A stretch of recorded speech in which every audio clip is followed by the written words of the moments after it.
अपना बनाने की कसम। गवाह है चांद तारे, गवाह है आड़ से दिलबर का। 90 का दशक फिल्म संगीत में मेलोडियस गानों का दौर माना जाता था और इस दौरान एक ऐसा गायक आया जिसने अपनी मधुर आवाज से हर किसी को दीवाना बना दिया। धीरे प्यार को बढ़ाना है। उनकी आवाज सीधे दिलों को छू जाती थी। आलम तो यह है कि इनके सुरों से सजे तराने आज भी लोगों के दिलों पर अपना असर दिखा देते हैं।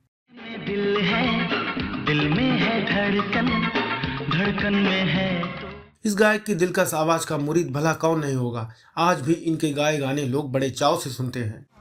मेरी रब से तुझे आशिकों में। जो 90 के दशक में सर्वश्रेष्ठ पार्श्व गायक बनकर उभरे, ये मेलोडी किंग कहलाए और अपनी आवाज के जरिए करोड़ों दिलों पर राज किया। खत मैंने तेरे नाम लिखा। ये बेस्ट प्लेबैक सिंगिंग के लगातार 5 फिल्म फेयर अवार्ड जीतने का कारनामा कर चुके हैं, जिनके नाम एक ही दिन में सबसे अधिक गाने रिकॉर्ड करने का Guinness book of world record भी है। अगर इश्क को अल्फाजों में तराशा जाए, फिर धुनों की चाशनी में घोला जाए, तो आवाज एक ऐसे शख्स की निकलती है जिसे कुमार सानू कहते हैं। सवाल का जवाब। नमस्कार दोस्तों, मेरा नाम है DS मिश्रा और आप देख रहे हैं अपना पसंदीदा YouTube चैनल रेट्रो सिने सफर। और बात हो रही है मशहूर प्लेबैक सिंगर कुमार सानू की।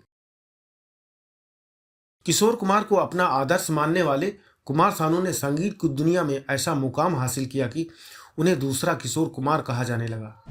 वो आने लगे जरा जरा नजरें। लेकिन दोस्तों, क्या आप जानते हैं कि होटल में गाने वाला एक मामूली सिंगर कैसे बॉलीवुड का मेलोडी किंग बन गया? क्या आप ये भी जानते हैं कि अपने गानों से दिल जीतने में माहिर सानू का अपना दिल कई बार चोरी हो चुका है? अपनी लव लाइफ में ये क्यों विवादों में घिरे रहे और वो कौन लोग थे जिनकी वजह से इन्हें एक दिन में 28 गाने रिकॉर्ड करने के लिए विवश होना पड़ा? आँख है भरी भरी और तुम। अपनी इस पेशकश में हम इनके जीवन से जुड़ी ऐसी तमाम रोचक बातें बताएंगे, तो हमारे साथ इस कार्यक्रम में अंत तक बने रहिए। चलिए आगे बढ़ते हैं और पहले जान लेते हैं इनकी शुरुआती जिंदगी के बारे में। हैं हम कसम तुमको। कुमार सानू का जन्म 20 अक्टूबर 1957 को कोलकाता में हुआ था। उनके पिता पशुपति भट्टाचार्य एक क्लासिकल सिंगर और म्यूजिशियन थे। माँ उषारानी भट्टाचार्य हैं। उनका असली नाम केदारनाथ भट्टाचार्य था। प्यार से घर वाले उन्हें सानू कहते थे। घर में संगीत का माहौल था, इसलिए बचपन से ही पिता से संगीत सीखना शुरू कर दिया और 8 साल की उम्र से तबला बजाना भी शुरू कर दिया था।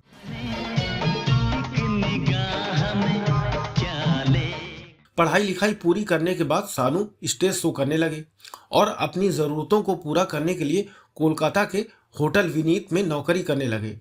इन्होंने गाने की शुरुआत 1979 से सानू भट्टाचार्य के नाम से की और होटल में गाने लगे। इसी दौरान ये बंगाली फिल्मों में किस्मत आजमाने लगे। कोशिश रंग लाई और गाने का मौका मिल गया। अपने फिल्मी करियर की शुरुआत साल 1986 में बांग्लादेशी फिल्म 3 कन्या से कर दी। बाद में ये हिंदी फिल्मों में पार्श्व गायन करने का सपना लिए मुंबई चल पड़े। मेरा दीवाना सपनों की नगरी मुंबई आकर कैरियर बनाने के लिए इन्हें बड़ा संघर्ष करना पड़ा। शुरू में तो उन्हें 5-6 दिन तक फुटपाथों पर रहना पड़ा। जब उनकी जान पहचान नवी मुंबई के वासी इलाके में कुछ लोगों से हुई, तब यहाँ एक मेस में इन लोगों ने सानू के खाने पीने का इंतजाम कर दिया, पर यह शर्त रखी कि रोज 2-4 गाने सुनाने पड़ेंगे।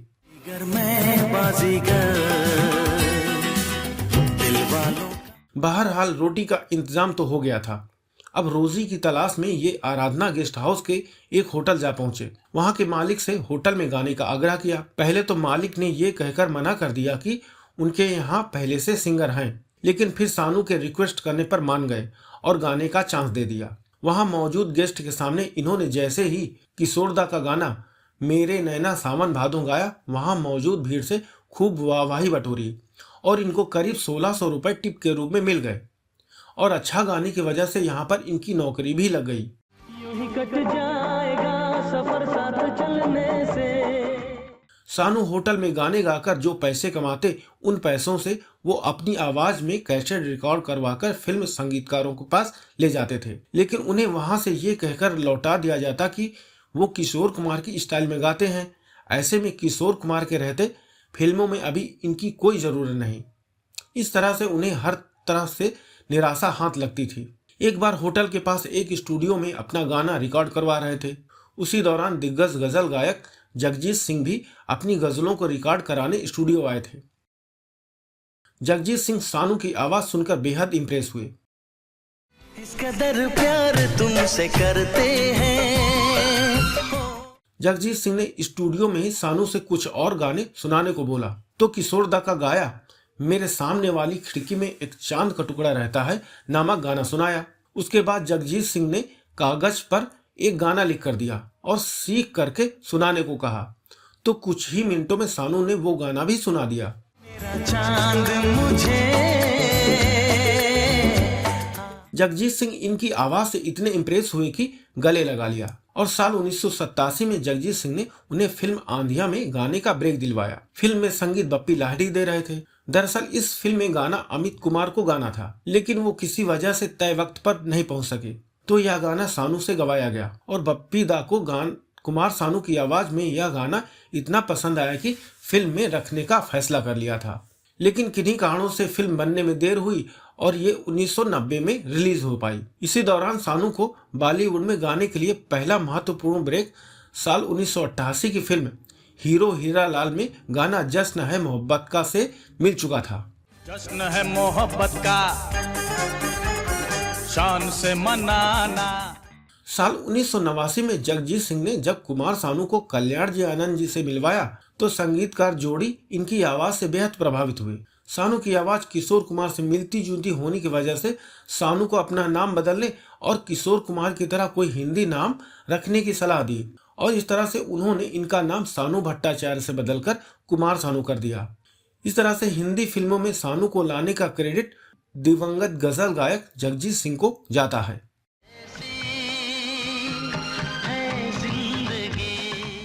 उसके बाद कल्याण जी आनंद जी ने उन्हें 1989 की फिल्म जादूगर में मैं जादूगर मेरा नाम गोगा गाने का मौका दिया।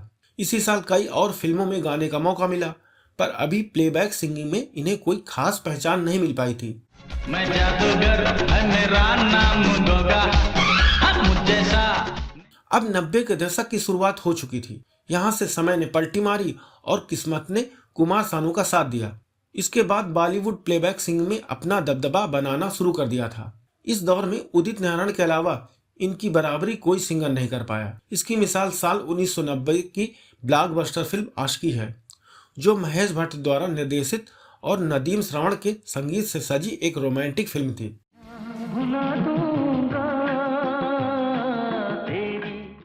इस फिल्म का एक गाना छोड़कर बाकी सारे गाने कुमार सानू की दिलकश आवाज में सीधे दिल पर असर कर गए।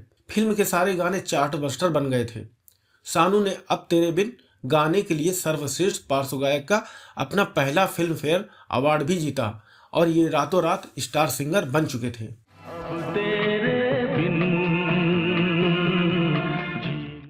इसके बाद कुमार सानू ने फिर कभी पीछे मुड़कर नहीं देखा और कैरियर की बुलंदियों को छूने लगे। लगातार सुपरहिट की झड़ी लगा दी। उसके बाद 1991 की सुपरहिट फिल्म साजन का गाना मेरा दिल भी कितना पागल है, ये गाना आज भी लोग गुनगुनाते रहते हैं। कुमार सानू के कैरियर के सबसे सुपरहिट गानों में से एक माना जाता है। मेरा दिल भी कितना पागल है। 1990 की फिल्म दीवाना में गीतकार समीर की कलम से निकला खूबसूरत गाना सोचेंगे तुम्हें प्यार इनकी आवाज में सीधे दिलों को छू गया।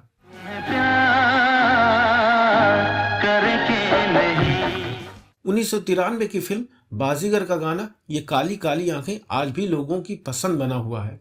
काली काली आँखें ये गोरे गोरे का। और 1994 की फिल्म 1942 अ लव स्टोरी का गाना एक लड़की को देखा जो अनिल कपूर पर फिल्माया गया था, ये गाना भी बेहद पसंद किया जाता है। संगीत आर.डी. बर्मन साहब ने दिया था। इस गाने में कुमार सानू की गायकी का एक अलग ही अंदाज देखने को मिलता है।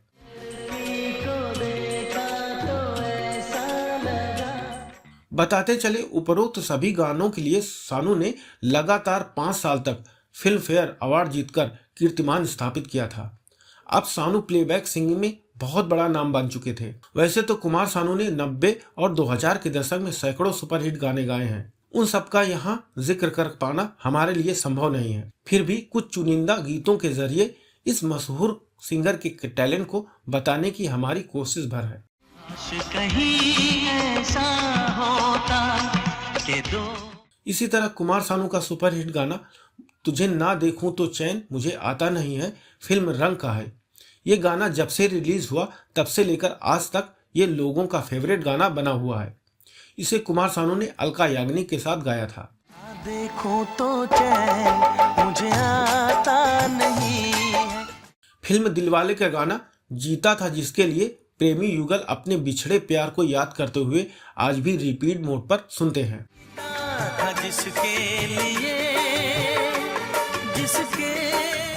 फिल्म आओ प्यार करें का चांद से पर्दा कीजिए और फिल्म बरसात से नहीं ये हो नहीं सकता, ये गाने कोई भी भूला नहीं, आज भी लोग बड़े चाव से सुनते हैं।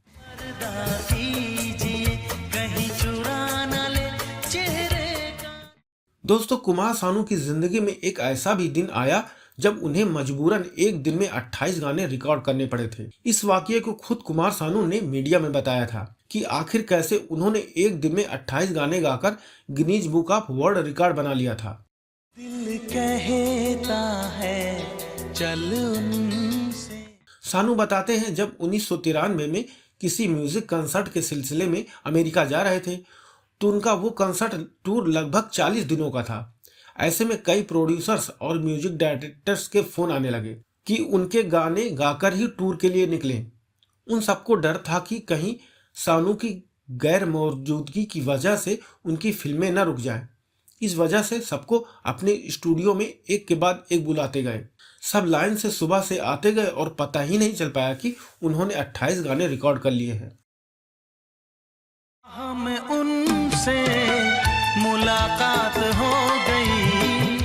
दोस्तों, कुमार सानू की कामयाबी में संगीतकार जोड़ी नदीम श्रवण का बहुत बड़ा योगदान माना जाता है। सबसे ज्यादा सुपरहिट गाने इसी जोड़ी के साथ रहे। उसके बाद आनंद मिलिंद, जतिन ललित के साथ उन्होंने बहुत सारे सुपरहिट दिए हैं।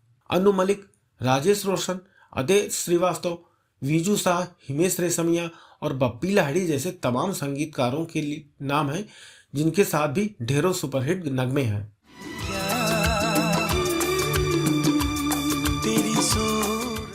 सानू ने लता मंगेशकर, आशा भोसले, के.एस. चित्रा, अनुराधा पौडवाल, अलका याग्निक, कविता कृष्णमूर्ति, साधना सरगम, अलीशा चिनॉय, सुनिधि चौहान, सपना मुखर्जी, पूर्णिमा, सपना अवस्थी और श्रेया घोषाल जैसी गायिकाओं के साथ कई हिट युगल गीत गाए हैं।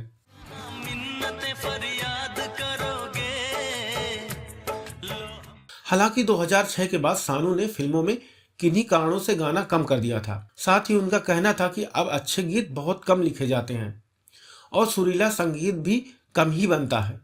लेकिन फिर से कुछ संगीतकारों के अप्रोच करने पर 2012 की फिल्म रावड़ी राठौर के लिए श्रेया घोषाल के साथ एक विवाह गीत छम्मक छल्लो छैल छबीली गाया।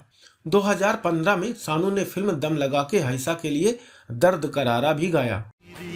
है प्रेम की भाषा लिखता हूँ।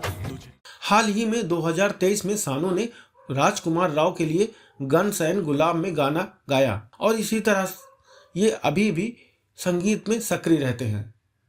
दुनिया भर में स्टेज शो करते रहते हैं। ढेरों गैर फिल्मी एल्बमों में अपनी आवाज़ का जादू दिखा चुके हैं। इसके अलावा तमाम सिंगिंग रियलिटी शो में जज के रूप में दिखाई दे चुके हैं। क्या देखते हो दिल में। कुमार सानू ने बांग्ला, तमिल, तेलुगु, कन्नड़, उड़िया, गुजराती, भोजपुरी समेत तमाम भारतीय भाषाओं में हजारों फिल्मी और गैर फिल्मी गाने गाए हैं।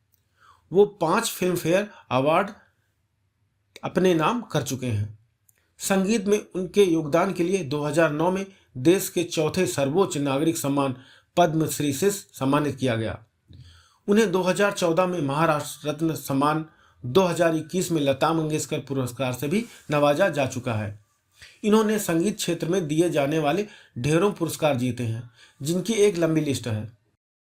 मेरी जिंदगी में अजनबी का इंतजार है। अब बात करते हैं इनके लव लाइफ के बारे में। दोस्तों, कुमार सानू ने 2 शादियां की हैं। पहली शादी रीता भट्टाचार्य से की थी। इन दोनों से 1988 में बेटे जस्सी का जन्म हुआ। कुछ समय बाद 2 और बेटे जीको और जान पैदा हुए। इस मशहूर गायक की निजी जिंदगी तब विवादों में गिर गई जब 1993 में कुमार सानू का पहले नाम एक्ट्रेस कुनिका के साथ जुड़ा और कुछ समय के बाद कुमार सानू की जिंदगी में अभिनेत्री मीनाक्षी शेषाद्री की एंट्री हुई और दोनों काफी समय तक एक दूसरे को डेट करते रहे। उन दिनों मीनाक्षी और कुमार सानू के अफेयर और प्यार की चर्चा सुर्खियों में थी। तब अभिनेत्री फिल्म जुर्म में काम कर रही थी। इसी फिल्म के रिलीज होते होते दोनों के प्यार के चर्चे आम हो चुके थे। न कोई था जिंदगी में। जैसे ही सानू की पत्नी रीता को उनके अफेयर की बात पता चली तो वह काफ़ी ज़्यादा अपसेट हो गई और पूरी तरह से टूट गई थी। उसके बाद रीटा ने 1994 में सानू को तलाक दे दिया था। तब मीडिया में इन्हें काफ़ी आलोचनाओं का सामना करना पड़ा था। जिस प्यार के चलते कुमार सानू अपनी पत्नी से अलग हो गए, वो ज़्यादा दिन उनके साथ नहीं रह पाए। आगे चलकर मीनाक्षी और कुमार सानू के रिश्ते में भी खटास आ गई और फिर दोनों का ब्रेकअप भी हो गया। कुमार सानू से अलग होते ही मीनाक्षी ने NRI बैंकर से शादी कर ली और बॉलीवुड से दूरी बना ली। बाद में सानू ने भी बीकानेर की सलोनी साहू से दूसरी शादी करके घर गृहस्थी बसा ली, जिनसे वो 2 बेटियों के पिता बने। आशिकाना ये दिल, आशिकाना ये दिल, आशिकाना। दोस्तों, कुमार सानू की पर्सनल लाइफ भले ही कांटों भरी रही हो, लेकिन प्रोफेशनल लाइफ में शानदार पारी खेली। इनकी आवाज़ से सजे गाने दशकों तक संगीत प्रेमियों के दिलों पर राज करते रहेंगे। हम ईश्वर से यही दुआ करते हैं कि इस बेमिसाल फनकार को लंबी सेहतमंद आयु दे। दोस्तों, कुमार सानू से जुड़ी कोई और जानकारी अगर आपके पास हो तो कमेंट्स करके ज़रूर बताएं। साथ ही कार्यक्रम पसंद आया हो तो आपसे गुजारिश है कि चैनल को सब्सक्राइब करना ना भूलें। वीडियो को लाइक और शेयर करें। आप अपना और अपनों का ख्याल रखें। फिर मिलेंगे एक और फनकार की म्यूजिकल जर्नी के साथ। तब तक के लिए इजाज़त चाहूँगा। नमस्कार।